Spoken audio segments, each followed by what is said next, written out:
Ujambo, hi everyone. My name is Anisam, and today you will learn about this verses that. Habari verse umeshindaje? Habari verse umeshindaje? Let's get started. 1. Hiki au kile. Habari verse umeshindaje? 2. Habari. Habari. How are you? How are you? Or any news? Any news?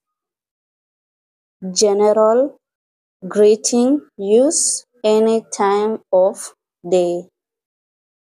3. Inamaanisha uhali gani? Inamaanisha uhali gani? Au habari gani? Au habari gani?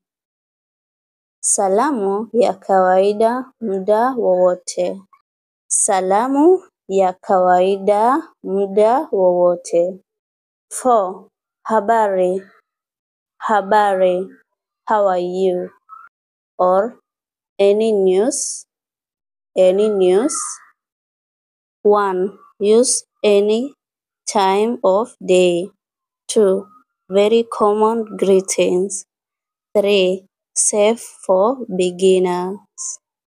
5. Swahili examples. A. Habari. Habari. B. Nzuri. Nzuri. Good. 6. Umeshindaje? Umeshindaje? In English, how was your day?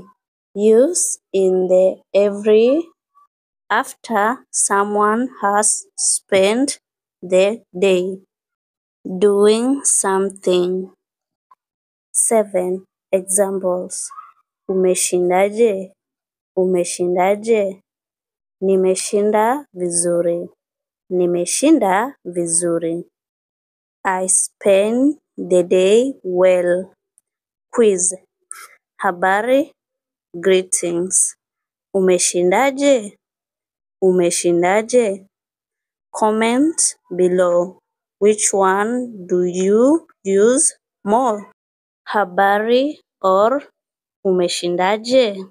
Let me know in the comment section. Thank you so much for watching. Don't forget to like this video, share and subscribe to my YouTube channel. Kwaheri.